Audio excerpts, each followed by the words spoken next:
Hello YouTube! There is something I'd like to talk to you about regarding a particular god in the Sumerian pantheon named Anu or An.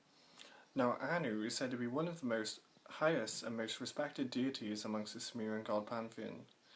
He is also known to be the god of gods and the king of kings.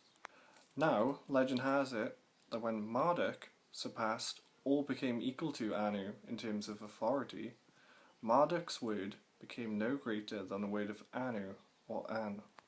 Here's where things start to get interesting now.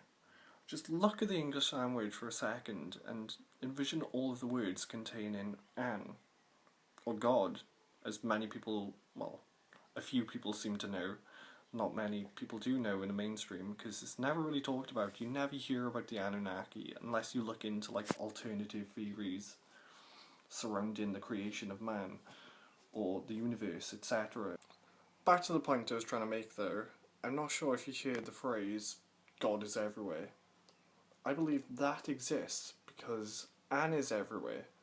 I mean, if you analyse the dictionary and sift through each word containing An, you'll find at least 100 or 50 to 100 words containing An, right? It's not an accident that these words are spelt the way they are and are pronounced the way they are.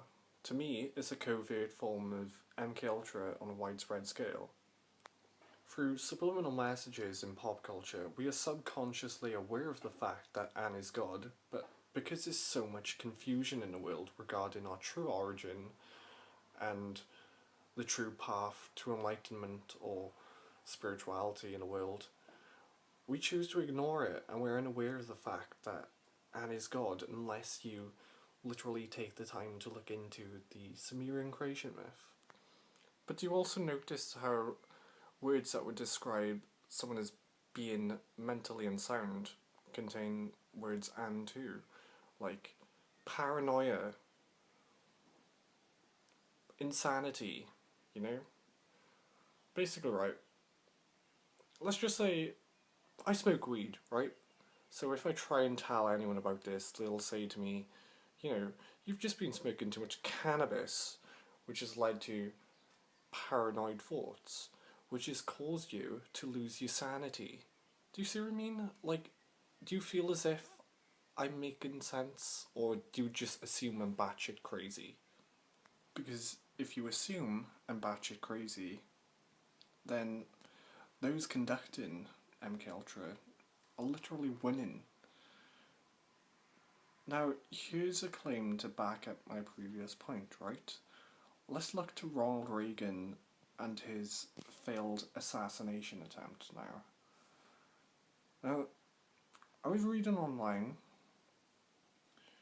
and I came across this page or website which said that, well, it was basically a list of celebrities with central heterochromia. And if you're not familiar with central heterochromia, it's a rare genetic mutation that only 1% of the population have, and there are several causes for this. You could either be a human chimera,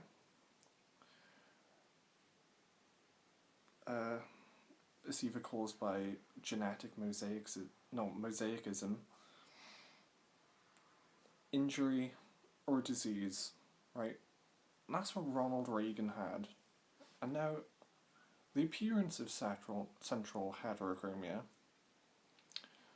can be likened to a blazing fire. Now, Revelation 19:12 in the Bible states that his eyes are like blazing fire, upon his head are many crowns, and he has a name written upon himself that no one knows but he himself. Now, Reagan had central heterochromia, and if you try to look online, you will not find it as it's been deleted.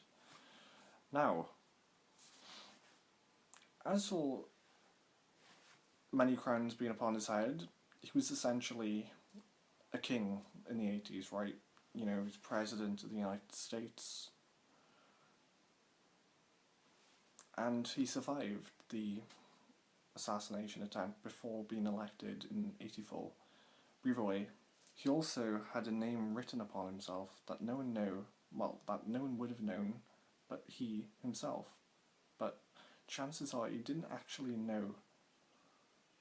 And I'm not saying he is God or the chosen one as prophesied in the Bible, but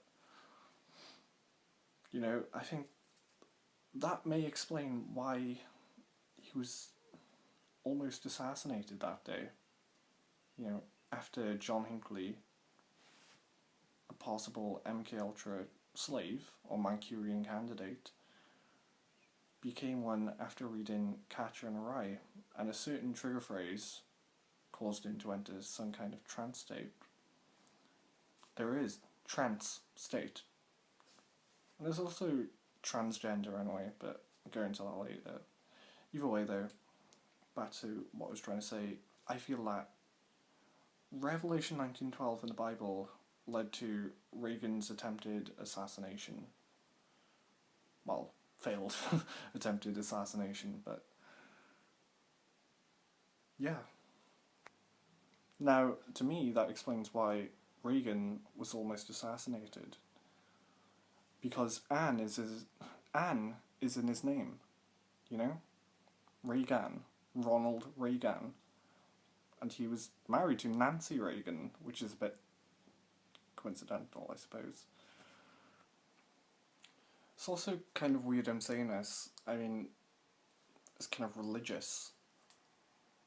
Well, it's kind of centralised around religion. And exactly 33 years ago today, well, not today, but exactly 33 years ago, Reagan became president. I just found that pretty coincidental, I suppose. But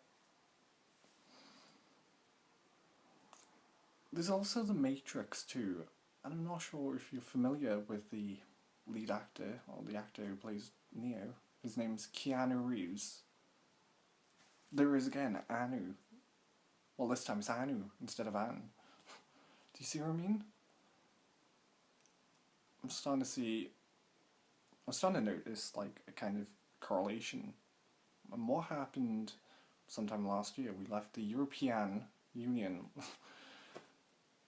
and Erdogan, but his name is spelled like Erdogan, pulled Turkey out of the referendum. So, do you think it's possible that we're living in some kind of Matrix type scenario here?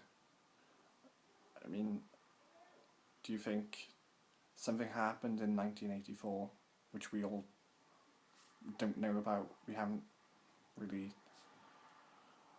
woken up to the fact that we are in the Matrix. I mean, maybe we're all, and maybe we just aren't ready to be imploded from the Matrix, We're waiting for some kind of hero to come along. Mr. Smith, where are you? Just chuck me a comment, a few likes, subscribe if you care enough to hear me ramble about any more shit. Peace out. Illuminati.